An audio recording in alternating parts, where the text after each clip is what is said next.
श्री सद्गुरु महाराज की जय।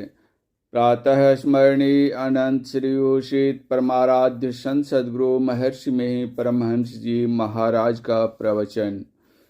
भगवान श्री राम का प्रजा को उपदेश। इस प्रवचन का दूसरा अंतिम भाग। शिवाजी के गुरु समर्थ रामदास जी थे। समर्थ रामदास जी की सेवा में एक शिष्य थे। वे बड़े गुरु भक्त थे। समर्थ रामदास जी भोजन करने के बाद पान खाते थे। दांत नहीं रहने के कारण वे पान को चबा नहीं पाते थे, इसीलिए उनके शिष्य पान को कूट कर देते थे। जिस पान में पान कूटा जाता था उस पात्र को समर्थ रामदास जी के अन्य शिष्यों ने छिपा दिया। जब पान कूट कर देने का समय हुआ तो उस पात्र को नहीं पाने पर वे शीघ्रता में अपने मुंह से ही पान चबाकर समर्थ रामदास जी को दिया। यह बात विपक्षियों ने शिवाजी से कही। शिवाजी को बहुत बुरा लगा। वे समर्थ के भोजनोपरांत के समय पहुँचे। पान चबाकर जब समर्थ को दिया गया तो शिवाजी ने कहा, जिस पात्र में पान कूटा जाता है वह पात्र कहाँ है, सामने लाइए। यह सुनते ही पान चबाकर देने वाले ने अपने मुंह का जबड़ा उखाड़कर समर्थ के सामने रखा। यह देखकर सभी आश्चर्य में पड़ गए। उस समय की ऐसी भक्ति थी कि उनका चबाया पान भी समर्थ रामदास जी खा गए। ईश्वर का भजन मनुष्य शरीर में होता है। मनुष्य देह ऐसी है कि यदि आखिरी में भी इसका ख्याल हो जाए और मरने के समय में ईश्वर का ख्याल लेते हुए मरता है तो उसका बड़ा कल्याण होता है। किंतु यह कैसे हो सकता है? जिसने जीवन भर इसके लिए कोशिश की है, मरने के समय उसी को वैसा ख्याल हो सकता है। जिनको यह बोध हो गया है कि अब इस शरीर से कुछ काम नहीं होगा, तो उनको यदि ऐसा चिंतन हो कि ईश्वर मुझे मिले, उनका ठीक ठीक भजन करूं।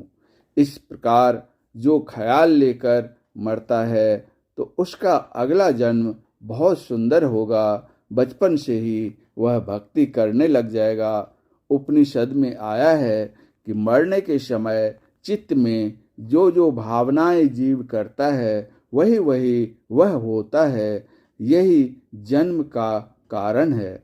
श्रीमद् भागवत गीता में भी आया है, यंग यंग वापि स्मरण भावं त्यज्यन्ते कलेवरम तं तमेवैति कौन्ते सदा तद भाव भावितः। अर्थात मनुष्य अंतकाल में जिस जिस भाव को स्मरण करता है उसको ही प्राप्त होता है, क्योंकि सदा जिस भाव का चिंतन करता है अंतकाल में भी प्रायः उसी का स्मरण होता है।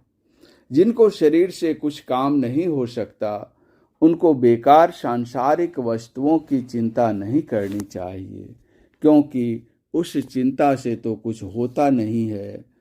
तब फिर बेकार सांसारिक चिंता से क्या लाभ? ईश्वर के नाम को मन ही मन जपते रहो, इसको मन में घुमाते रहो। जिनको ईश्वर संबंधी जो शब्द प्रिय हो उसको जपो, चाहे राम, चाहे शिव, चाहे कृष्ण, जो ईश्वर वाचक शब्द हो उसको जपो। अपने को शुभ गति में ले जाने का यही उपाय है। अपने को अपने से शुभ गति में ले जाना होता है। यदि शरीर छोड़ने के बाद कोई कुछ क्रिया उनकी शुभ गति के लिए करते हैं तो उसके लिए मैं उसे निषेधात्मक नहीं कहता। यदि दूसरे के किए से कुछ ऊपर उठ गए और यदि अपना भी कुछ करके ऊपर उठ जाएं तो कितना अच्छा हो। अपनी शुभ गति के लिए ईश्वर का भजन ही सर्वश्रेष्ठ है।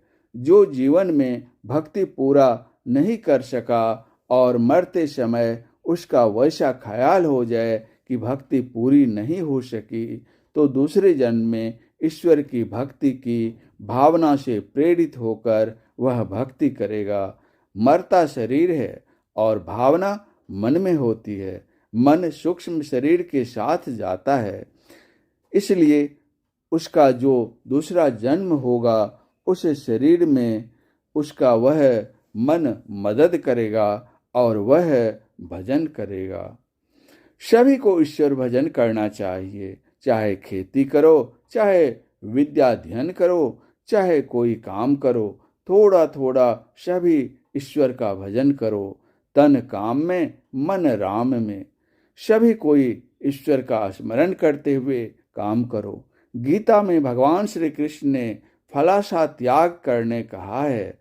कर्म करके उसको ईश्वर में अर्पण कर दो। कबीर साहब ने कहा, जो कुछ किया सो तुम किया, मैं कुछ किया नाही। कबहू कहे कि मैं किया, तुम ही थे मुझ माही। यहाँ अहंकार भाव का त्याग है, किंतु किसी को एक लाठी मार दो और कहो कि ईश्वर तुमने मारा, सो नहीं। संत बनने के जितने अच्छे अच्छे कर्म हैं, उनके लिए जो किया सो तुम किया, मैं कुछ किया नहीं। ईश्वर भजन करने में यदि ईश्वर भजन का अहंकार आता है तो उसको परमात्मा भजन में ही गिराता है। ईश्वर का भजन मन में ऐसा बना लीजिए कि शरीर छोड़ते छोड़ते भी वही याद रहे। कितने रोगी हों, कितने वृद्ध हों, यदि उनका मन फिर जाए और ईश्वर का भजन करते करते शरीर छोड़े तो उनकी वह गति होगी जो श्राद्ध क्रिया से नहीं हो सकती। इसलिए सबको ईश्वर भजन करना चाहिए। इसीलिए भगवान श्री राम ने कहा, यह शरीर बड़े भाग्य से मिला है। संक्षेप में भगवान श्री राम ने समझाया कि यह शरीर विषय भोग के लिए नहीं है। स्वर्ग का सुख भी थोड़ा ही है और अंत में दुख है। यह मनुष्य शरीर नाव है। ईश्वर की कृपा अनुकूल वायु है। गुरु कर्णधार हैं। मनुष्य शरीर है ही ईश्वर की कृपा भी प्राप्त है। बाकी सद्गुरु बच ही जाते हैं। खोजने पर सद्गुरु भी मिल जाते हैं। सद्गुरु मिलने पर भी यदि उनके अनुकूल नहीं चलिए तो नाव पार नहीं लग सकती। इसलिए संसार से पार होने के लिए ये ही तीन चीजें हैं। ये तीनों चीजें भव सागर पार करने के लिए सबसे सरल हैं।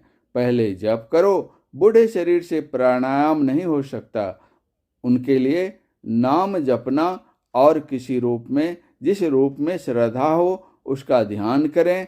यदि उनको दृष्टि साधन करने कहा जाए तो उनसे नहीं होगा, इसलिए उनको शब्द साधन करना चाहिए। बहुत बूढ़े के लिए ये तीन काम हैं। इनमें किसी एक का भी अभ्यास करते हुए शरीर का त्याग करना चाहिए। परम पूज्य गुरुदेव का यह प्रवचन पूर्णिया जिला के शिकलीगढ़ धरहरा में बाबू गिरो भगत जी के निवास स्थान पर दिनांक 13/6/1955 ईस्वी के सत्संग में हुआ था। श्री सद्गुरु महाराज की जय।